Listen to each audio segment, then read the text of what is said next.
Well, thank you very much.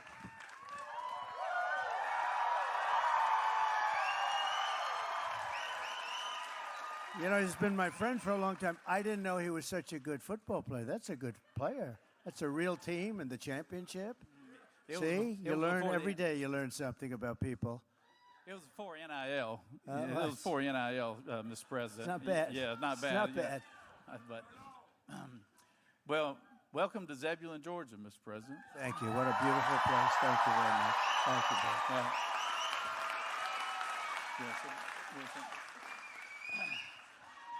It is.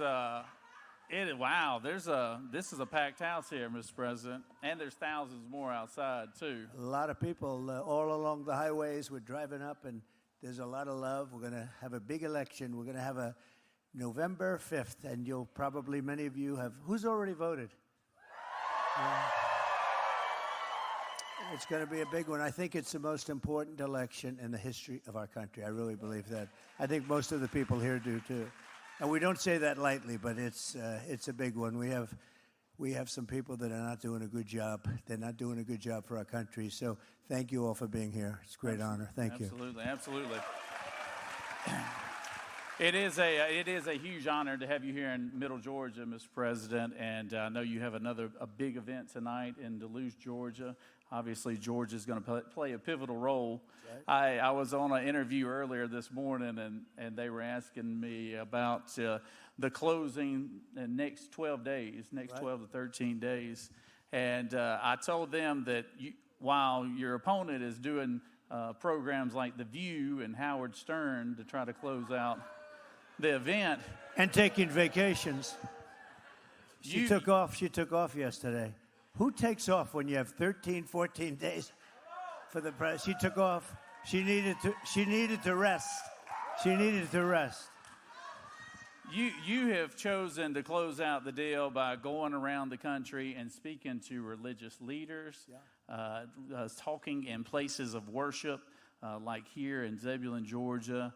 And we have a saying here in our state that people who show up for church on Sundays go to the polls on Tuesdays, and I think that's true all over. So I talk about a little bit about the event you had yesterday in Miami with the Latino pastors and all of that. Well, they did. We had a tremendous thing at Doral in Miami, and it was a beautiful day. And we had pastors. We had a lot of Hispanics.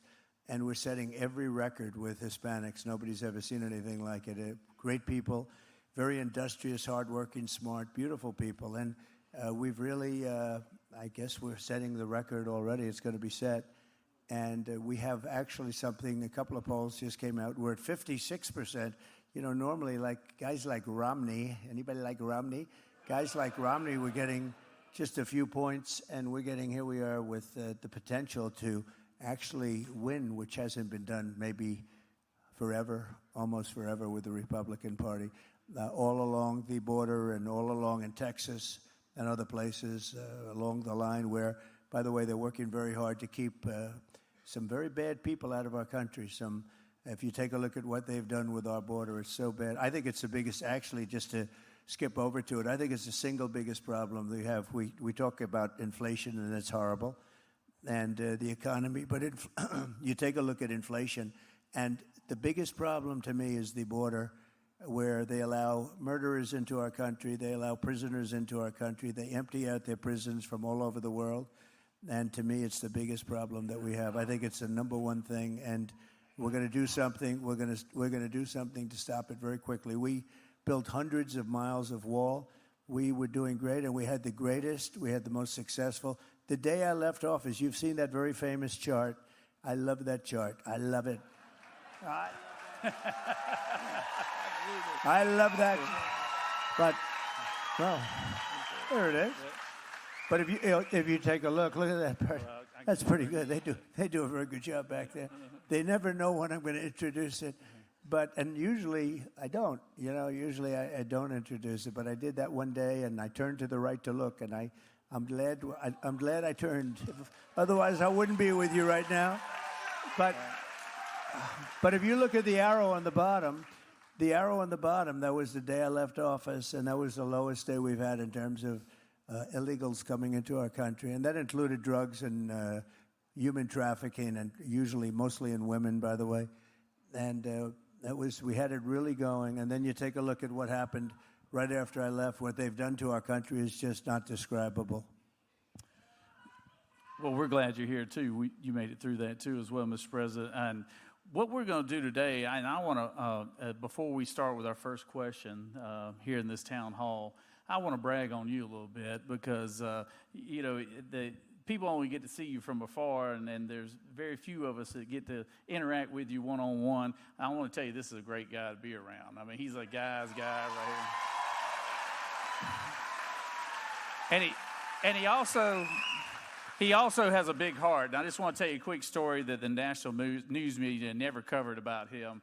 But when we had the hurricanes that hit, we had Hurricane Helena that hit southeast Georgia a couple of weeks ago. Number one, he was the first person on the ground in Valdosta, Georgia, right after those storms. And after I got to go and look at some of the communities that were hit, and they were hit hard, it was generational change there. I said to myself, I've got to do something about this. And I ended up calling a good friend, Georgia native of mine, named Jason Aldean. Y'all know Jason? Jason was doing a concert in Macon, Georgia. I said, Jason, I know you're from Macon, and I'm glad I'm coming to your concert. How about us team up together and do a little hurricane relief fund for the victims of the hurricane? And of course, Jason agreed wholeheartedly. But then I called this man, and at 7:30 in the morning, one ring, he picks up the phone. He goes, "Hello, Bert," you know. And he doesn't ever waste any time. He's all business. He goes, "How we doing in Georgia, Bert?" You know.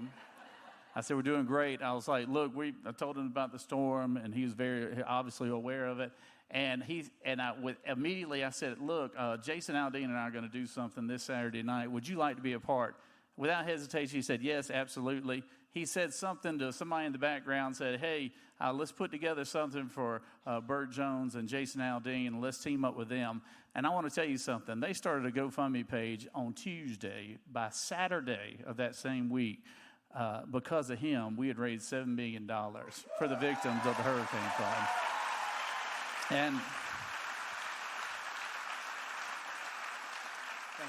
And that was significant. I just want to thank you in front of this audience. And Jason is terrific, by the way.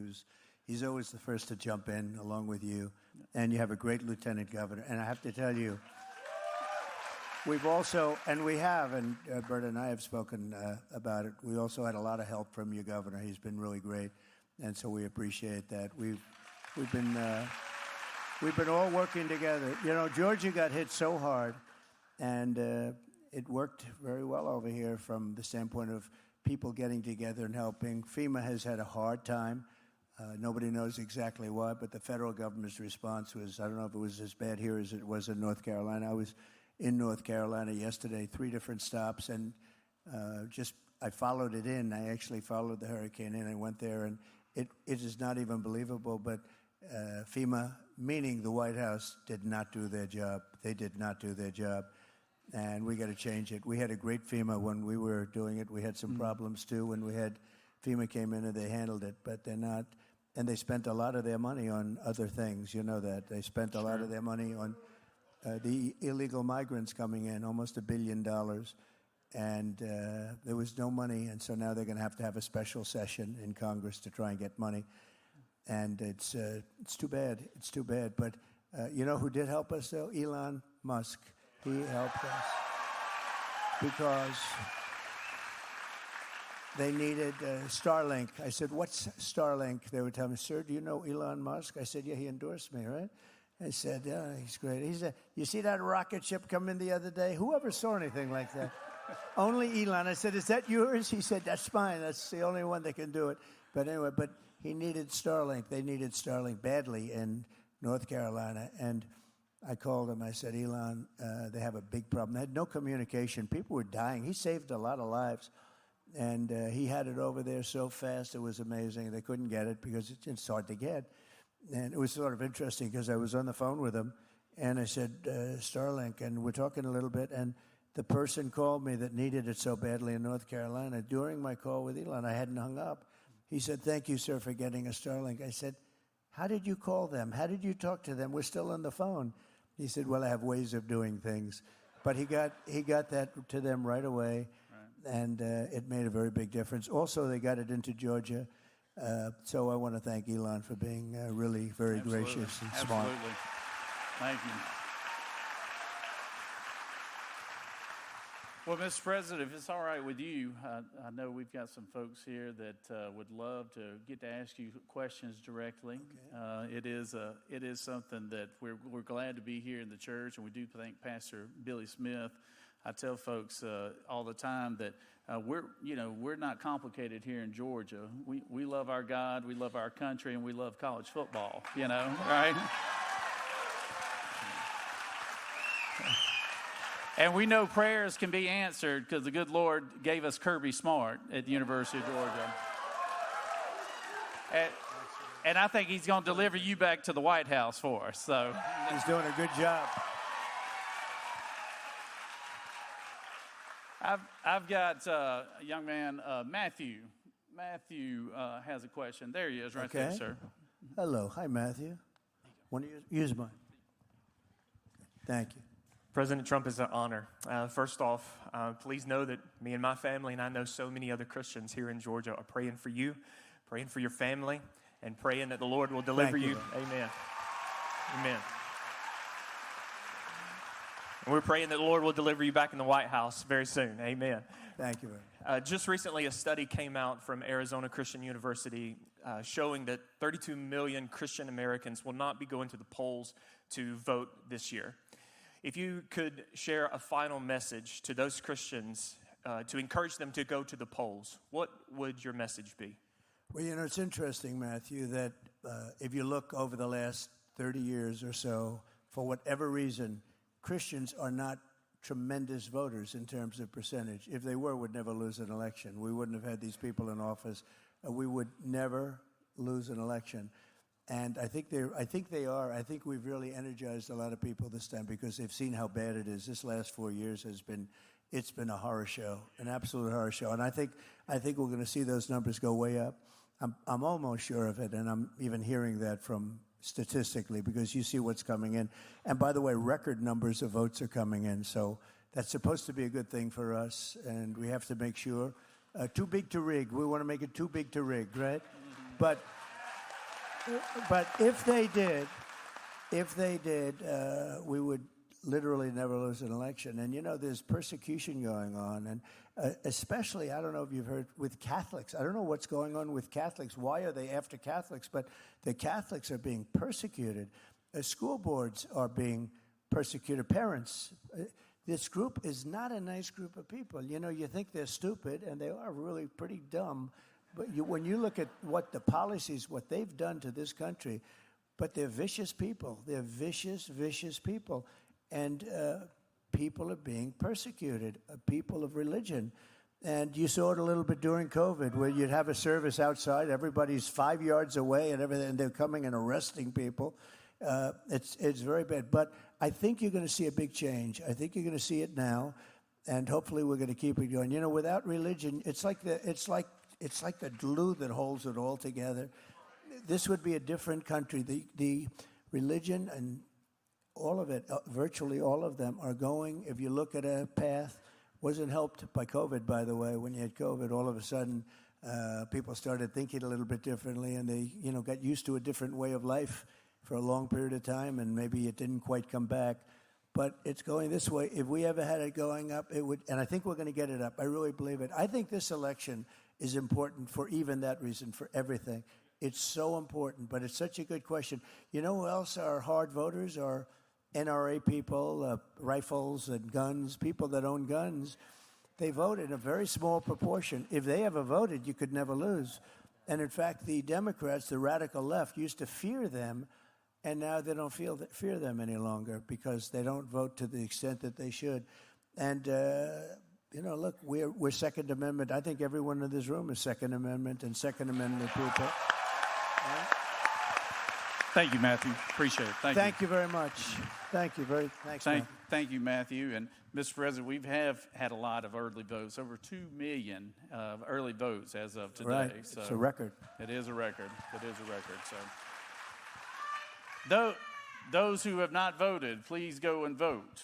Get your family, get your friends. If you don't have any friends, go make one and go vote, because it's too important right here. So, I've got Jake. Jake. With the next one. There's Jake right there. Check. Mr. President, Jake. it's an honor. Thank you. My name is Jake Ayers. I'm the mayor for the city of Hogansville, a small city in Troup County, Georgia, just next door. Is he a good mayor? Yes?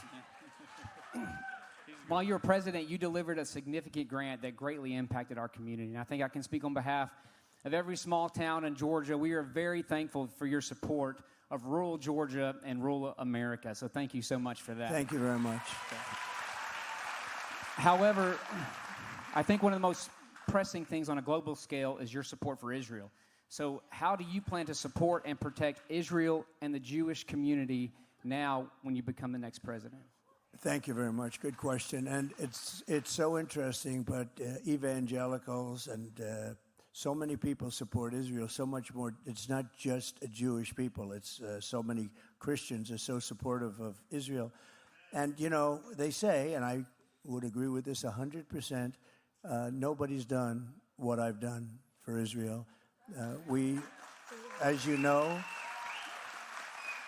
Jerusalem is the capital of Israel. We even built the embassy by moving the embassy. That became somewhat automatic. Golan Heights gave them jurisdiction, and we gave Golan Heights, which was a big thing. We did the Abraham Accords, which was a very, very big thing. They were trying to get it for 72 years or something, and I got it for them. We've done a lot. And the single biggest thing I did was, you want to know, is get out of the Iran nuclear deal. The Iran nuclear deal was a disaster. And unfortunately, Biden and Kamala, nobody knows her as Harris. Do you ever do? I talk about it all the time. You say Harris. Everyone says, who is that? The vice president. Can you believe she's the vice president? She came in last. He picked her. She came in last, and now she's running. You know, think of it just for a second, Mr. Mayor, because I'm going to get right back to Israel, because there was one other thing, and that was the Abraham Accords. That was one of the most incredible things of all. We would have had peace in the Middle East, and we still will. We'll fill that out. We'll get them all in. We have the 4, but we'll fill it out. But if you look at what's happened and what's happening with our country and what's happening, a lack of respect for the two of them, we can't have that any longer. We have to be respected. Think of it. We were energy independent 4 years ago. We had, I saw the new number, $1.84 a gallon gasoline, and now you have 3.5 and 4. And you had 5 for a while, and you had 6 and 7 even for a while. But a lot of things. So we're going to take care of Israel. We work with Israel. They say that in Israel, I could maybe run, if things didn't work out here, you could run for Prime Minister of Israel, and I'd get 97% of the vote. So, and of course I kid, because you know what happens when you do the little sarcasm and the kidding, they go, well, he said he's running for, you know. That's the fake news doing that. And that's a lot of fake news you have back there. That's very impressive. That's very impressive. So we're going to do a lot for Israel, and we're behind them. And the big thing, we want to have peace in the Middle East. We want to have Russia stop with Ukraine. We're going to get that done. That was another thing would have never happened. You wouldn't have had inflation. You wouldn't have had Russia attacking Ukraine. You wouldn't have had October 7th, which was Israel. And the horrible, most embarrassing moment in the history of our country was Afghanistan. The way, not that they pulled out, we were ready to pull, the way they pulled out it was so bad. They moved the military out first. No, you moved the military out last. I think it was one of the most embarrassing. I think that's why actually Putin went into Ukraine. But we're going to take care of Israel, and they know that. Bibi called me yesterday, called me the day before. We have a very good relationship. And I have to say fortunately, they didn't listen to Biden, because if they listened to Biden, they'd right now be waiting for a bomb to drop on them. And they did their own work. They did not listen. They couldn't listen because what he was asking. In fact, just the other day, they said to him, are you okay with what they're doing? Well, I don't want them to attack the nuclear, and I don't want them to attack the oil. I said, really? That's sort of, the opposite. If you go and take the exact opposite for 40 years of Biden's foreign policy, you would be one of the greatest. Just take the opposite. You'd be one of the greatest in the history of foreign policy. So we're gonna work with them very closely. We're gonna work with all nations. We're not gonna have World War III. We're closer to World War III right now than we have been ever, maybe ever. And that will be a war like no other because the power of the weaponry, nuclear weapons, the power it's indescribable, and you don't even want to think about it. And it's mentioned all the time. You know, I never mentioned nuclear. I never we rebuilt our military. We rebuilt the military. We had to these people gave a lot of military to Afghanistan, if you can believe it. They have parades to show it. And those are very embarrassing moments for our country. But we're going to take good care of, frankly, we're going to take care of everything. We're going to straighten out the world a little bit. One thing, if I could, somebody that a lot of people respect a lot, Viktor Orban from Hungary. So he's the prime minister, and he made the statement. He said, when Trump comes back as president, everything's going to be perfect. And it was for 4 years. And I know exactly what he was talking about. Thank you, Mr. Mayor. Thank you very much. Thank you, Mayor. Thank you, Jake. That crowd you were pointing to, they're not regular members. That crowd back in the back, they're not regular members. That's overflow. So, yeah, that's overflow. That's right. It's a good crowd. As they would say, they're not from around here, you know. So we do have a local business owner here, Mr. President, local restaurant owner, Stephanie. Great food, great place, very popular place, and she has a question for you here, Mr. President. Hi, Stephanie. Hello. First and foremost, I want to thank God for having you and everybody here. Yeah. I think we have to stand up. A woman, we stand, right? For a man, we don't have to, right? Go ahead, please. Well, my name is Stephanie, like he said, and my mom is actually the owner, Erica Frost. And we have been in business for almost 20 years in the beautiful city of Zebulon. And we have been serving the most wonderful customers that we have here that have been coming in and out of our doors. We have been serving the most delicious and most outstanding foods that we have here. And we have been hit these past 4 years with an economy that has been taking us down. So inflation, largely. Yes, inflation. A large inflation, where has put us in a balance. Either we raise our prices and lose clientele, or if we don't raise our prices, we won't make any profit. So my question to you is, how can you help these small town businesses become great and successful? So during my 4 years, I'll bet you did the best business, we did. Right? Everybody says it. They all say it. In fact, now I put in the speeches at the beginning, were you better off 4 years ago? Everyone goes crazy. So he said I saved his business. Good. Thank you very much, sir. So we have to understand that inflation was, in my opinion, the worst maybe ever in our country. They say 48 years, I say ever. And a lot of it was groceries and food and things like that. You know, you hear the word groceries, you say, really? But I get more complaints about groceries, everything from hot dogs to bacon and eggs and everything.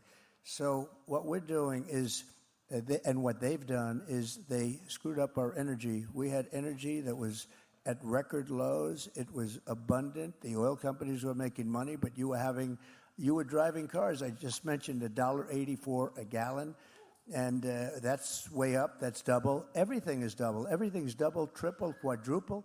Interest rates were 2%. Now they're at 10%, and you can't get the money. We're going to drill, baby, drill, and that's going to bring everything down. Okay? That's going to bring everything down because it's such a big component of the fabric of our life economically. Oil and gas. We're going to drill. We're going to bring, and a pledge that I'm making now, and we've done this a little bit over the last month or so. We are going to bring energy down by 50%, 50% within 12 months from January 20th. That is going to bring everything else down because it's not just, you know, the damage has been done. They say, well, we're trying to bring it down right now. These people don't have a clue. The damage is done. We have to get the prices down. And that's going to bring other things down with it. We're also going to get the interest rates down because interest is far too high right now. Yes. So we're going to get interest, but we're going to get the oil. We have more than anybody. I call it liquid gold. We have more liquid gold than any other nation in the world, including Saudi Arabia, including Russia. No matter where you go, we have more. We're going to use it. You know where we're getting a lot from? Venezuela. Why are we doing that? And it's not good stuff either. We call it the Venezuelan tar. So we're going to get your energy costs down. That's going to bring everything in. You're going to make so much money. I really hope so. I hope with your help, you'll Good. bring El Mariachi back up how it used to be. Thank you, darling. Before 4 years ago. Good job. Thank you very much. Good job, Good Stephanie. job. Where's Stephanie's mother? Where's mom? Where's mom? Where is she? Just stand up and wave to everybody. There. It's a very Hello, popular Mom. restaurant. Good job you did, Mom. Very popular restaurant. Good job, Mom.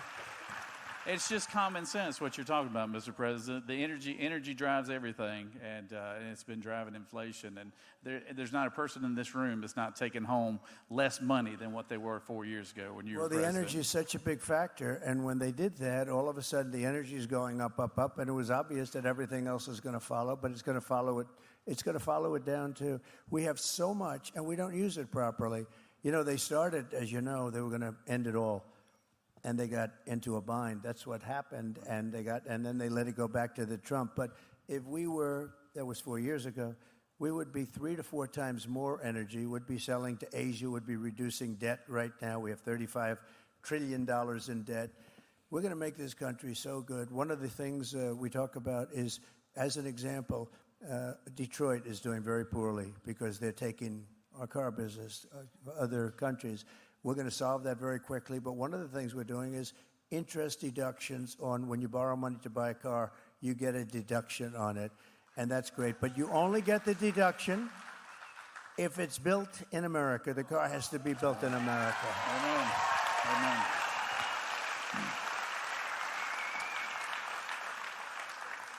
We have a local. We have. Thank you. I like that person. We have a local state senator, somebody I've served with for a long time, Mr. Senator Marty Harbin here, sir. Hi, Marty. Mr. President, we are grateful to have you here, and I have the great honor of representing Pike County in the Georgia State Senate. So we are grateful to have you. Thank you, Marty. And he's wearing a beautiful tie. That's He's a wearing a beautiful beautiful tie. It's a Trump tie, so I like it. Mr. President, we have seen drugs coming into our community as never before, as we watch the border as an open door highway, if you will, to bring drugs in, which supposedly was being overseen by Kamala Harris, the border czar, which doesn't know where the border is. My question to you is, how quickly can you shut down the border for us to stop the drugs from coming in?